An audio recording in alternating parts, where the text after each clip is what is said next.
এই শোন, এই এখানে না 1,00,000 টাকা আছে। এই টাকাটা নিয়ে আমাদের জীবন থেকে চলে যা।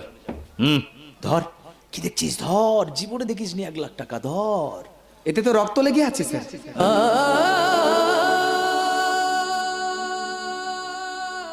দয়া করে রক্তটা মুছে দিন। কোথায় রক্ত? আপনি দেখতে পাবেন না, আপনি দেখতে পাবেন না, কিন্তু আমি স্পষ্ট দেখতে পাচ্ছি। ওই টাকার গায়ে লেগে আছে নাম, পরিচয়, সম্পর্ক, বিশ্বাস, ভালোবাসা আর শিক্ষাকে খুন করার রক্ত।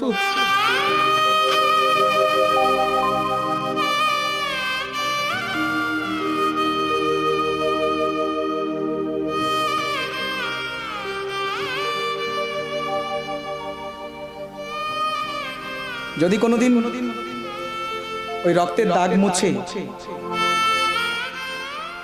আমার হাতে 1 টাকাও তুলে দিতে পারেন না, তাহলে এই অশিক্ষিত ট্যাক্সি ড্রাইভার বাদশাহ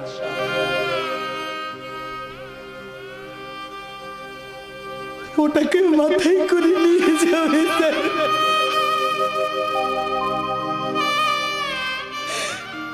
মাথায় করে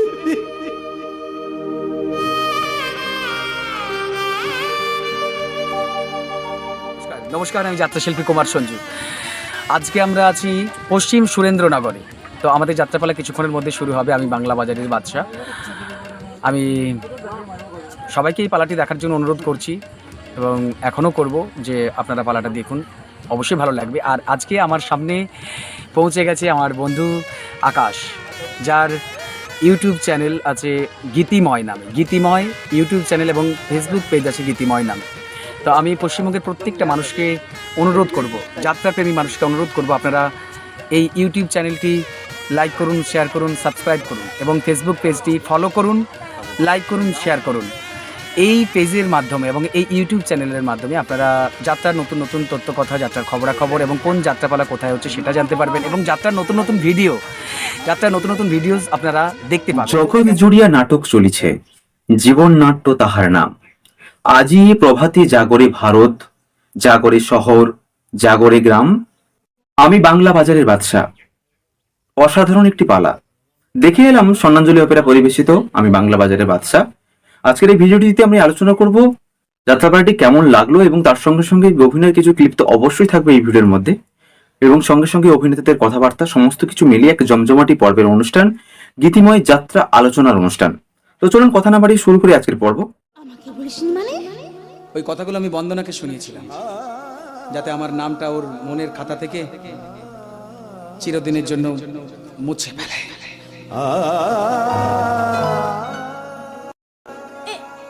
এসব কি বলছিস তুই? একদম ঠিক কথা বলছি রে, একদম ঠিক কথা বলছি। সত্যিকারের ভালোবাসা না মানুষের জীবনে একবারই আসে। আর আর বন্দনা হলো সে আমার একমাত্র ভালোবাসা।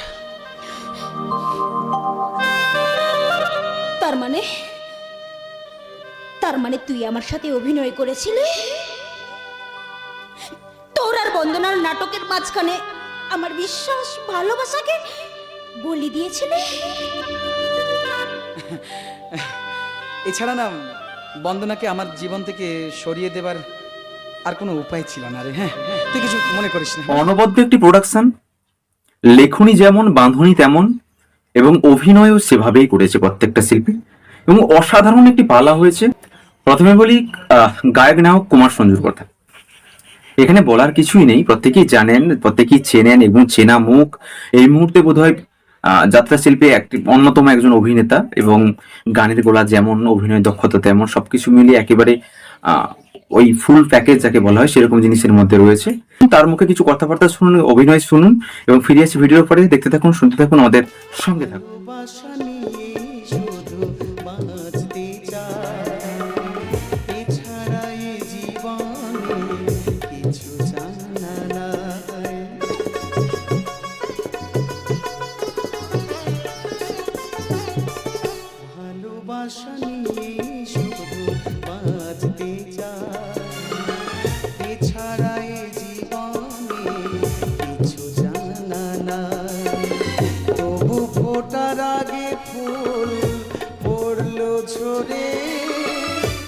ভালোবাসার বিসর্জন, ভালোবাসার বিসর্জন, ভালোবাসা। ভালো আছি। ভালো না থাকলে তো যাত্রাপালা হবে না, যাত্রাপালা করতে পারবো না। তা সেহেতু আমাদের ভালো থাকতে হয়। আমাদের অভিনয় করার আগে আমাদের ভালো থাকাটা আগে শিখতে হয়। হ্যাঁ, অবশ্যই শরীর যদি ভালো থাকে তবেই না অন্যকে আমি মনোরঞ্জন করতে পারবো, তাই না? একদম একদম। বলছি কততম রজনী চলছে এটা? আজকে 116তম রজনী। 116তম রজনী এর মধ্যে হয়ে গেল। সবই মানুষের ভালোবাসা। একদম একদম। আমরা কিছুই নয়, ওনারা করাচ্ছেন বলেই আমরা করছি। হ্যাঁ। আমরা কিছুই নয়, আমরা একদম। আমরা আমরা জাস্ট করছি, কিন্তু ওনারা না করালে আমরা করতে পারতাম না। সেই জন্য পশ্চিমবঙ্গের প্রত্যেকটা কমিটিকে, আয়োজক কমিটিকে এবং মানুষ যারা চাইছে এই যাত্রাপালাটা, ওই দর্শক বন্ধুদেরকে আমার অনেক অনেক ধন্যবাদ এবং প্রণাম অন্তর থেকে, যে আপনারা এত ভালোবাসা দিয়েছেন। এইভাবে এই যাত্রার পাশে থাকবেন। গাড়িটা নিয়ে এসছি, হ্যাঁ, এই যে চাবি। দাও, পরিচয় করিয়ে দিই। ইনি হলেন মিস্টার অসীম রায়, আমাদের কোম্পানির জেনারেল ম্যানেজার। আর মিস্টার রায়, এ হলো বাদশা, বাংলা বাজারের বাদশা, ভীষণ ভালো ছেলে। নমস্কার সরি সরি সরি সরি নমস্কার স্যার, নমস্কার। তাহলে আমি এখন চলি বন্দনা? না না না না, এক্ষুনি চলে যেও না। আমি নিচের ঘরে একটু এক্সারসাইজ করছিলাম, ড্রেসটা চেঞ্জ করে এসে তোমার সঙ্গেই বেরোবো। ততক্ষণ তোমরা দুজন একটু আলাপ পরিচয় করে নাও। আলাপ ও তোমার দা না না, মানে এতক্ষণ ধরে তোমাদের ম্যানেজারের সঙ্গে পরিচয়টা আমার হয়ে গেছে। আচ্ছা আচ্ছা, তাহলে একটু ওয়েট করো, আজ আমি ড্যাডির সঙ্গেও তোমাকে পরিচয় করে দেবো। আমি চট করে ড্রেসটা চেঞ্জ করেই চলে আসছি, 5 মিনিট লাগবে। ওকে, এবার কথা বলি অভিনেতা অহিন বাবুর কথায়। অহিনদা অনবদ্য চিরাচরিত খলনায়কের পথা থেকে বোধহয় একটু ভিন্ন ধরনের অভিনয় করার চিন্তা ভাবনা রয়েছে এই প্রোডাকশনটার মধ্যে, যেটা বুঝতে পারলাম। এবং সব থেকে বড় কথা, এই প্রোডাকশনটার মধ্যে কোনো রকম ভাবে ওই যাদেরকে বলা হয় যে ধর্ষণের কিছু কাণ্ড থাকে প্রোডাকশনের মধ্যে, বা সমাজের প্রতি কিছু খারাপ মেসেজ যাবে, সেরকম কোনো দৃশ্য কিন্তু তুলে ধরা হয়নি। এবং লেখাটা এমন সুন্দরভাবে লেখা রয়েছে, একটা পরিবারের মধ্য দিয়ে আপনারা প্রত্যেকে মঞ্চে দেখলেই বুঝতে পারবেন গল্পটার মধ্যে একটা ইউনিক সেন্স রয়েছে। এবং তার সঙ্গে সঙ্গে অহিনদা অনবদ্য অভিনয় করেছেন, যে কটা গানও তিনি ধরেছেন। একজন শিল্পী হিসেবে তার গানের দক্ষতা যে এতটা প্রবল রয়েছে সেটাও বুঝতে পারলাম ওই দিন অভিনয় দেখার পরে। প্রাণ বাঁচিয়েছেন। হ্যাঁ, মোটাই এ মহাপুরুষ না, ও আরো বড় ধান্দাবাজ। ছি ছি অসীম, ছি। যে তোমায় নতুন জীবন দান করলো, তার সম্পর্কে এসব তুমি কি বলছো? হ্যাঁ, ঠিকই বলছি। আজ হয়তো ওই লোকটা তোমাদের কাছ থেকে টাকা না নিয়ে তোমাদের কাছে মহৎ হয়ে উঠেছে। এবার আজ এটা চাই, কাল সেটা চাই বলে তোমাদের সামনে এসে দাঁড়াবে। ভদ্রতার খাতিরে তোমরা না করতেও পারবে না, তারপর তোমাদেরকে ব্ল্যাকমেল করে দ্বিগুণ টাকা কামাবে। প্লিজ অসীম, এইসব কথা বলে তুমি নিজেকে আমার চোখে ছোট করে তুলো না, কারণ দয়ার দানকে অস্বীকার করার মধ্যে কোনো মহত্ব নেই। হ্যাঁ, আজ হয়তো আমার কথাটা তোমার খুব খারাপ লাগছে, কারণ তোমার মনটা খুব নরম। সেই সুযোগ নিয়ে ওই বস্তির ছেলেটা তোমার জীবন নিয়ে ছেলে খেলা করতে পেরেছে। এইসব খেলোয়াড়দের আমি খুব ভালো করেই চিনি। তোমার মতন একটা শিক্ষিত ছেলের সঙ্গে এসব 2 নম্বরই মানুষের পরিচয় হয়েছিল কেমন করে? কে 2 নম্বর আর কে 1 নম্বর? সেটা কি বাইরে থেকে দেখে বোঝা যায় দিদি? এই জয়া, তুই এখানে কেন এসেছিস? এই, চলে যা। আমি তোমার কাছে আসিনি অসীমদা, এসেছি এই দিদির সাথে দুটো কথা বলতে। এই, বন্ধনের সাথে তোর কোনো কথা নেই, যা, যা, যা, চলে যা, চলে যা। 1 মিনিট, তুমি জয়াকে চিনলে কি করে অসীম? ওই তো আমার ওই পাশের ও, এই কথাটা তোমাকে আমি পরে বুঝিয়ে বলছি। তুমি আগে ওকে বলো না এখান থেকে চলে যেতে। এই, এখনো দাঁড়িয়ে আছিস? এই, চলে যা। কেন তুমি কেন ওকে চলে যেতে বলছো? ও তো বন্ধনের সঙ্গে কথা বলতে এসছে। তুই ওকে চিনিস নাকি মা? হ্যাঁ চিনি, ও বাংলা বাজার বস্তিতে থাকে। বাদশা এর জন্য আমায় অপমান করেছিল, কিন্তু তুমি এই বস্তির মেয়েটাকে কি করে চিনলে অসীম? কেন চিনবে না? ও তো আমাদের বাংলা বাজার বস্তিতে আমাদের পাশের বাড়িতেই থাকে। বস্তিতে থাকে? না না, মিথ্যে। এসব কি বলছো তুমি? আচ্ছা আচ্ছা, ওর বাড়িতে আর কে কে আছে? ওর 2 ভাই আছে, বৌদি আছে। তাড়াতাড়ি শয়তানটাকে বাড়ি থেকে তাড়িয়ে দিয়েছে। ও একদিন আমার সাথেও অসভ্যতা করার চেষ্টা করেছিল। এই চুপ, একদম চুপ। একটা কথা বললে পার। এই দুনিয়ার কোনো চেল্লাই এই অসীম রায়কে আটকে রাখতে পারে। এর বদলা আমি নেবই বন্দনা, এর বদলা আমি নেবই। তুমি, তোমার বাবা, কেউ আমার কুনজর থেকে রেহাই পাবে না। আমি অসীম রায়, সে দুনিয়ার মাথায় টুপি পরিয়ে খায়। এবার শুরু হবে আমার খেলা, এই অসীম রায়ের শেষ খেলা। তার জন্য তোমরা প্রস্তুত হও।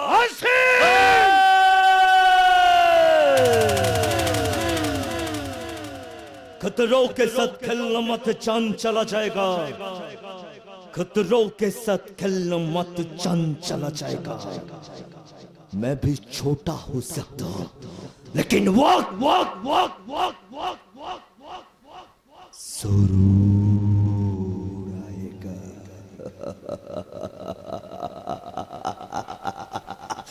जरूर। তারা তার আগে মাননীয় দর্শক মণ্ডলীর কাছে আমার একটা প্রশ্ন। আচ্ছা, এই অসীম রায়ের মতো এই ধরনের মানুষ যদি আপনাদের বাড়িতে থাকে, মন থেকে বলবেন, সত্যিটা বলবেন, এই ধরনের মানুষ যদি আপনাদের বাড়িতে থাকে, তাকে ক্ষমা করবেন? ক্ষমা করে দিন। ওই দেখ, ভুল হয়ে গেছে, ওই একবার দেখ, ক্ষমা করবে। ওই দেখ, একবার। কেউ তোকে ক্ষমা করবে না। এই সমাজ- নায়িকা হিসেবে প্রিয়াংশী দিদির কথা যদি বলি, তো আমি বোধহয় 2 থেকে 3 বছর ধরে দিদিকে চিনি। আমি জানি না তার আগে কতদিন অভিনয় করেছেন। তো আমি যে কয়দিন দেখেছি বর্তমান বছরে নায়িকার ক্যারেক্টারে তিনি এসেছেন, আমি বোধহয় দেখতে যাওয়ার আগে ভাবছিলাম যে অভিনয় কেমন করবেন। আজকে দেখলাম অনবদ্য।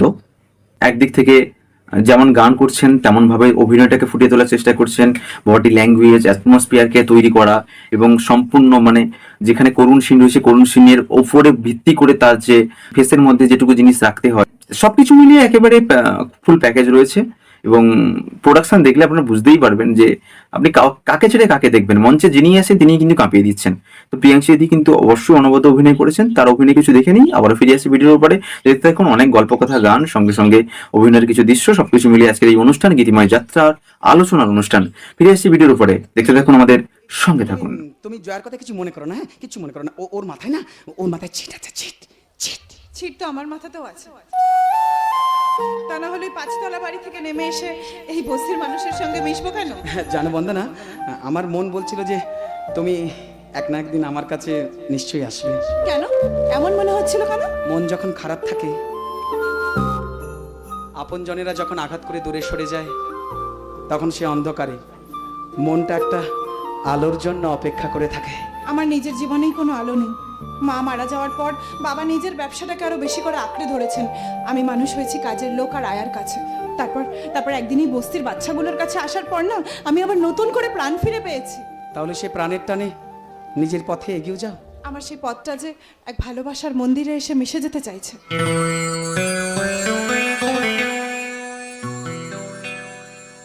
তাহলে সেই মন্দিরের ঠিকানাটা আমি বলো, আমি বন্ধু হয়ে তোমাকে সেই ঠিকানায় পৌঁছে দেব। কেন বুঝতে পারছো না? আমার সেই ঠিকানাটা এই বাংলা বাজারের বাদশা। বন্দনা, হ্যাঁ বাদশা, আমি তোমায় ভালোবাসি। তোমার ভালোবাসার ছোঁয়ায় আমায় নতুন জীবন দাও। তোমায় না বলা কথা সে তো আমার কবিতা।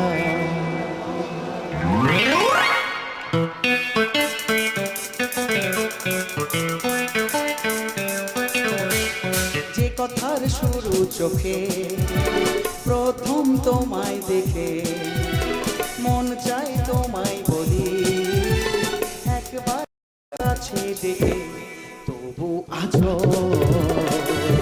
হয়নি বলা একসাথে পথ হয়নি চলা। যে কথার শুরু চোখে প্রথম তোমায় দেখে, মন চায় তোমায় বলি একবার কাছে দেখে। বলতে কি বলবো, আমার ছোট থেকে একটা লক্ষ্য ছিল, মানে গান শিখতাম, নাচ শিখতাম। যখন একটা লক্ষ্য ছিল, যাত্রা যখন দেখতাম ছোটবেলায়, তখন যাত্রাটার প্রতি একটা আলাদা নেশা, আলাদা একটা আগ্রহ, একটা পাগলামি ছিল। তারপর আমি যখন ক্লাস 4-এ পড়ি, তখন ওই শ্রীমতী 420 দেখেছিলাম, কাকলি চৌধুরী, অনন্ত চক্রবর্তী, কাকলি দিয়ে অনন্দার। ওই পালাটা দেখার পর মানে ভূতটা আমার মাথার মধ্যে ভীষণভাবে পাগল হয়ে গেছিল।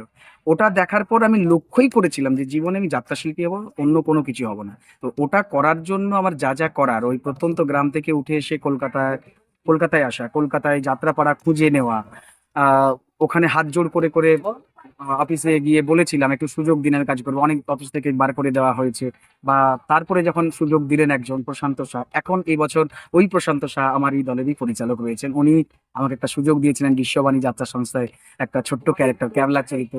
তারপর থেকেই আমার আস্তে আস্তে আস্তে আস্তে করে এই আজ পর্যন্ত এই জার্নি। আজকে আমার 2007 সালে আমি ঢুকেছি, আজকে 2025, 18 বছর আগে গেছে। আমার তখন গোপের রেখা জাস্ট বেরোচ্ছে আর কি, নিশি গোপ উঠছে, তখন আমি যাত্রায় এসেছি। তারপরে কিন্তু যাত্রায় এসে আমি পড়াশোনা কমপ্লিট করেছি, যাত্রায় চলতে চলতে পড়াশোনাটা কমপ্লিট করেছি। তার আর বেশি পারিনি করতে, মানে যাত্রাটাই ব্যাকগ্রাউন্ড তো কোনোভাবে কোনো থিয়েটার বা কোনো কিছুতেই ছিল না, মানে না না পারিবারিক ভাবে কোনো না, কোনো দিক থেকে না, না কোনো দিক থেকে না। এবং কোনো সাপোর্টও ছিল না, আমার কোনো সাপোর্ট ছিল না। যে সবাই ভাবতো যে গ্রামের লোক বা পাড়ার লোক বা ঘরের লোক ভাবতো করছে, এখন বাচ্চা আছে শখে করছে আর কি, যেরকম বাকিরা করছে সেরকম করছে। যে এটাই যেতে ওটাকে নিয়ে যে ও চলবে, ওটাই লাইফ করবে, ওটাই ওর ভবিষ্যৎ, ওটা নেই মানে মানে অ্যাকচুয়ালি একটা মজার কথা বলি, মানে গান শিখছি মানে সবাই ভাবছে আমি অন্ধকানায় পথের ধারে গান শুনিয়ে ভিক্ষে করে, মানে গান করছি মানে এগুলোতে কোনো লাইফ নেই। অভিনয় করছি, পাড়ার নাটক করছি, এগুলোতে কোনো লাইফ নেই, এগুলো শখে বা এনজয় করছি, সময় কাটানোর জন্য করছি, এটাই ভাবতো। আমার আত্মীয় স্বজনরাও তাই ভাবতো, মানে আমাকে নিয়ে খুব হাসাহাসি ব্যাপারটা চলতো আর কি। আর হে বাবা, ও গান করে মানে একটা মানে আর ব্যাপারটা আর কি, যে মানে ওরা বাকিরা সব অন্যান্য সব চাকরিজীবী, সব ইঞ্জিনিয়ার, এই সব নানা রকম হয়েছে। তো মানে সবাইকে ওইটাই হতে হবে, ইঞ্জিনিয়ার হতে হবে সবাইকে, তাহলেই একটা তুই কিছু জীবনে করেছিস। মানে আমাদের মানে আমি এখন ভাবি, তার মানে আমাদের দেশে লতা মঙ্গেশকরের কোনো দরকার নেই, আমাদের দেশে সচিন তেন্ডুলকারের কোনো দরকার নেই, আমাদের দেশে চার্লি চ্যাপলিনের কোনো দরকার নেই, ওদেরও যে দরকার আছে। তো আমি ওটাকেই, যখন সবাই হেসেছে তখন আমি ওটাকেই আরো বেশি করে জেদ নিয়েছি যে আমি এটাই করবো লাইফে, সারাটা জীবন আমি এটাই করেই থাকবো, এটাই আমার একমাত্র জায়গা, এটা ছাড়া আমি বাইরের দুনিয়ায় আর অন্য কোনো কিছু ভাবতে। তোমার হাসিতে যেন চাঁদের জোছনা, আমার কবিতা তুমি প্রথম কল্পনা। আজ মনে সে খুশি, বলো এসো ভালোবাসি। আজ মনে সে খুশি, বলো এসো ভালোবাসি। তবু আজ হয়নি বলা, একসাথে পথে হয়নি চলা। এ কথার শুরু চোখে প্রথম তোমায় দেখে, মন চাই তোমায় ধরে একবার। মোহিনীদিকে প্রথমবারের জন্য দেখলাম, প্রথমবারেই মঞ্চে উঠলেন, গানটা ধরে প্রথম গানটাতে যেটুকু পরিবেশন উনি করেছেন, তো ওখানেই বোধহয় পয়সা ওসুল এরকম একটা ব্যাপার থাকে। এবং পরবর্তীকালে আমার মনে হয়েছে যে অভিনয় দিক থেকেও যথেষ্ট ম্যাচিউরড তিনি রয়েছেন।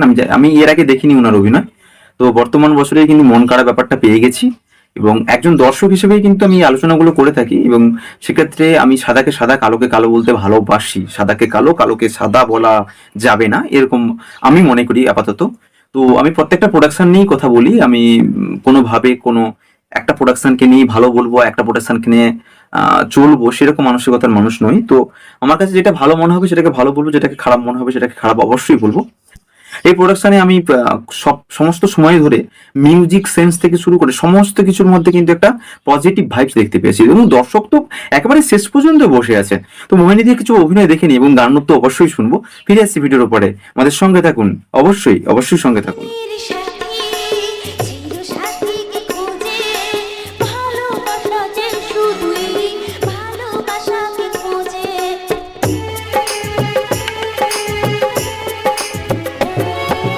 চিরদিনের সাথী, চিরসাথীকে খুঁজে, ভালোবাসা যে শুধুই ভালোবাসাকে খোঁজে। তুমি শুধু তুমি, আমি, তুমি শুধু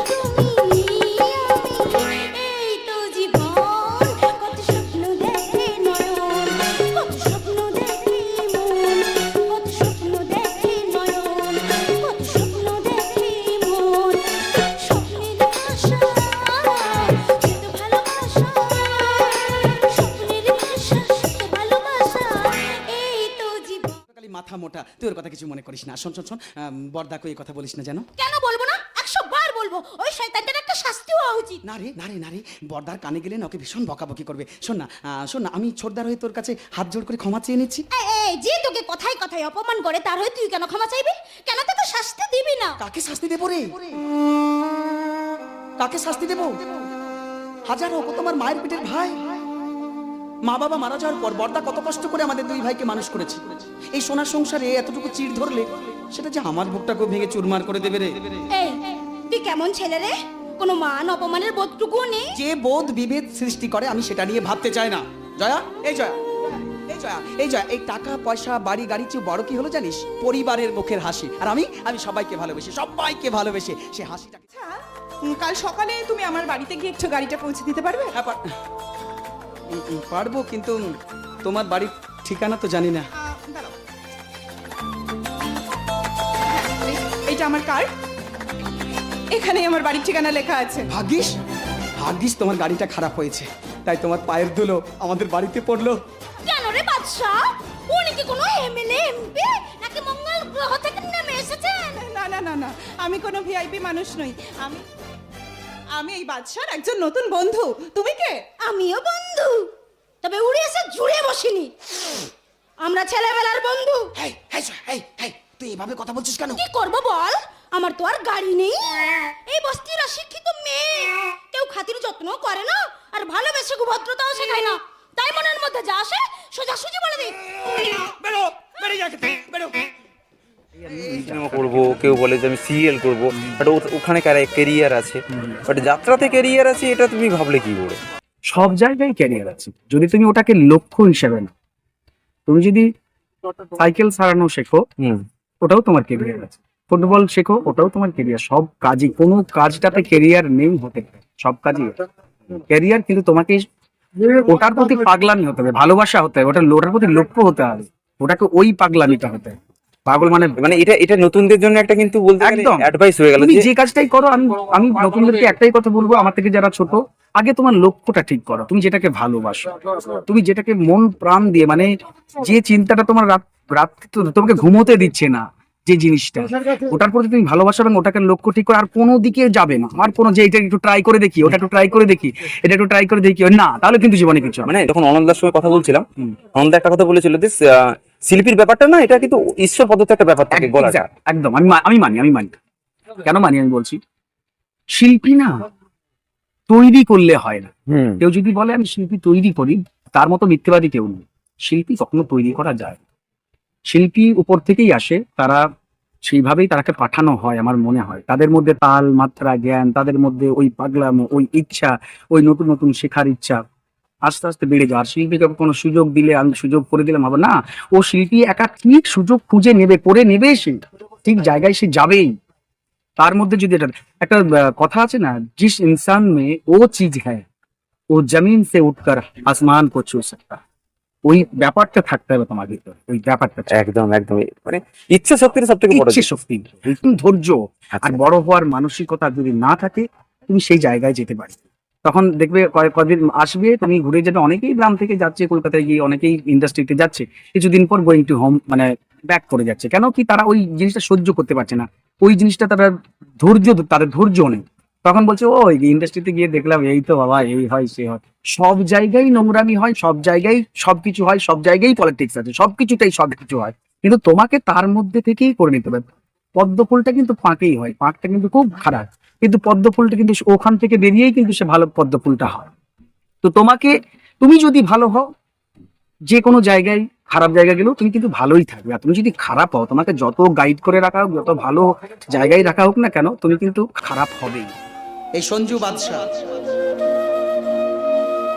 তার বুকের রক্তটা ঢেলে দেবে,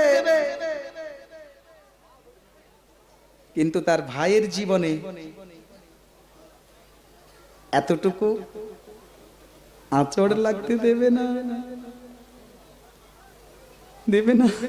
এবছর প্রোডাকশন নিয়ে তুমি কি বলবে? মানে লেখনীটা কার রয়েছে এবছর? আমাদের মাননীয় সবার প্রিয় দাদা, এবং আমার মনে হয় প্রত্যেকটা যাত্রা শিল্পীরই একবার হলেও ইচ্ছে হয় ওনার লেখাতে কাজ করার। এটা আমি অনেক শুনেছি বা দেখেছি। উনি হচ্ছেন উৎপল রায়, এবং খুব বুদ্ধিদীপ্ত নাট্যকার।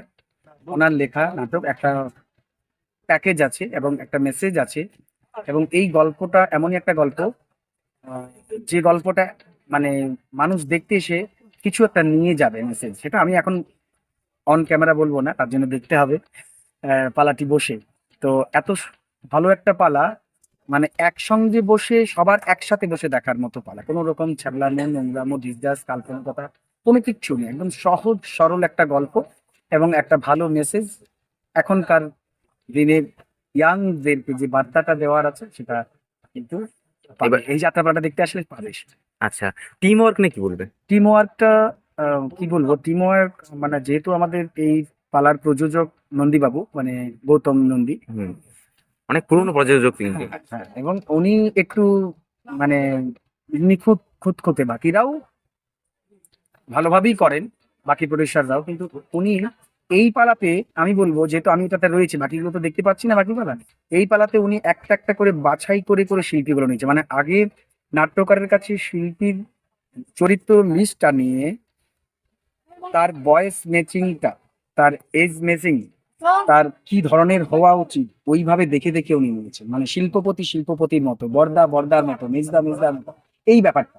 তো এই জন্য টিম ওয়ার্কটা অসাধারণ, আমার কথায় অসাধারণ, এবং যারা দেখছেন তারাও বলে যাচ্ছেন যে হ্যাঁ, যাত্রা তো ভালো হয়েছে, সেই সঙ্গে টিম ওয়ার্কটা অসাধারণ। জানি তোমার এই সততার অহংকারে তো আমাদের জীবনটাকে বিষাক্ত করেছো, বিষাক্ত। বিষাক্ত করে তুলছে মানে কি বলতে চাচ্ছিস তুই? দাদা নিজে না খেয়ে তোমাদের খাইয়েছে, তোমাকে এমএ পড়িয়েছে। সব দাদারাই তাই করে, তার থেকে বেশি কিছু আমার দাদা করেনি। বেশি কিছু না করলেও এই দাদা বৌদির শিক্ষা, স্নেহ, ভালোবাসার কোনো দাম নেই তোর কাছে? ওরা স্নেহ ভালোবাসায় পেট ভরে না, পেট ভরাতে গেলে টাকা চাই, টাকা। ওটা তুমি কি বলছো না করবো? এই বর্দা সারা জীবন আমাদের একটা ভালো পোশাক কিনে দেয়নি। কলেজের ছেলেটা যখন বাইকে করে কলেজে আসতো, তখন আমি হাওয়ায় চপ্পল পরে ওই বাসের লাইনে দাঁড়িয়েছি। আর এই বৌদি বছরে দুটো শাড়ি ছাড়া কি পেয়েছে বর্দার কাছ থেকে? পেয়েছি ভাই, পেয়েছি। গল্প করে বলার মতো স্বামীর পরিচয়, ভরা সূর্যের মতো লাল টকটকে এই সততার সিঁদুর। ওই নিয়ে তুমি গর্ব করতে পারো বৌদি, কিন্তু আমি এই ভিখারির জীবন আর চাই না। আমি অনেক টাকা কামাতে চাই, যে টাকার জন্য প্রত্যেকটা সম্পর্কের কাঁথায় আগুন দিতেও আমি পারবো। বর্দা যদি এই ফাইলে সই না করে, এই মুহূর্তে আমি এই বাড়ি ছেড়ে চলে যাব। কিসের মহাপুরুষ? একটা কিডনির জন্য নিশ্চয়ই 20-50 লাখ ঝেড়ে দিয়েছে। ফটাফট। না মা, শুনলাম যে কিডনি দিয়েছে সে একটা পয়সাও নেয়নি, এমনকি ডাক্তারবাবু ছাড়া তার নামটাও কাউকে জানতে দেওয়া হয়নি। পিসি, তুমি এখানে? ওদিকে রান্নার দিদি তোমাকে সারা বাড়ি খুঁজে যাচ্ছে। কেন আমাকে আর খুঁজছে কেন? বারে, তুমি 2 মাস ভাবে ফিরে এসেছো, নিরামিষ রান্না কি হবে ওকে বলে দিতে হবে না? তাই আমার জন্য তো বেশি কিছু করতে হয় না, ওই একটু মাছ মাংস।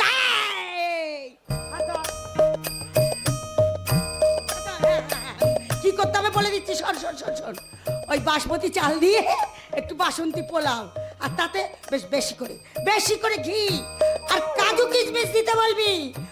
আর একটা যেন কি, হ্যাঁ মনে করে এলাম, এই তোদের জ্বালায় ভুলে গেলাম। বেশি করে ছানার ডালনা, আর কিছু করতে হবে না।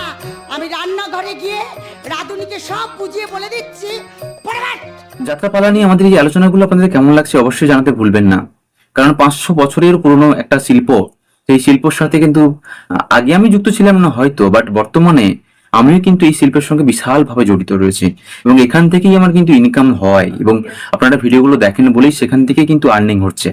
তো আপনাদের প্রত্যেককে অসংখ্য ধন্যবাদ জানিয়ে আমাদেরকে সহযোগিতা করার জন্য। আবারও দেখা হচ্ছে অন্য কোনো পর্বে, অন্য কোনো ভাবে, অন্য কোনো যাত্রাপালার রিভিউ থেকে শুরু করে অন্য কোনো অনুষ্ঠান নিয়ে। ভালো থাকবেন, সুস্থ থাকবেন, অবশ্যই আমাদের সঙ্গে থাকবেন, অবশ্যই যাত্রা দেখতে থাকবেন। জয় যাত্রা জয়। হাতে হাত রেখে একটা নতুন জীবনের শপথ নিই। আজ আমার সব কথা ফুরিয়ে গেছে অসীম, তাই তোমাকেই শোনাতে হবে নতুন দিনের নতুন আশার গান। ও সনম মেরে जानम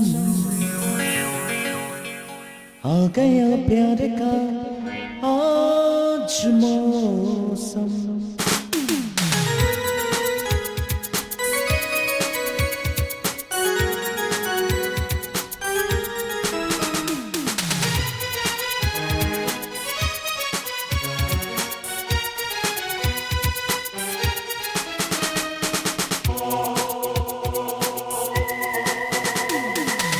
सनम ओ सनम मेरे जानम आ गया प्यार का आज मौसम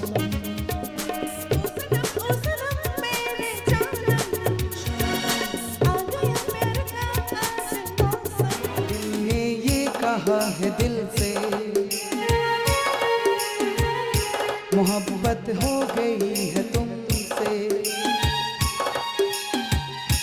मेरी जान मेरे दिलबर मेरा एतबार कर लो जितना बेकरार हूँ मैं खुद को बेकरार कर लो मेरी धड़कनों को समझो तुम भी मुझसे प्यार कर लो तुम भी मुझसे प्यार कर लो तुम भी मुझसे प्यार कर लो আমার শুধু একটাই আফসোস চাকরিটা থাকতে থাকতে আমি জয়ার বিয়ের একটা ব্যবস্থা করতে পারলাম না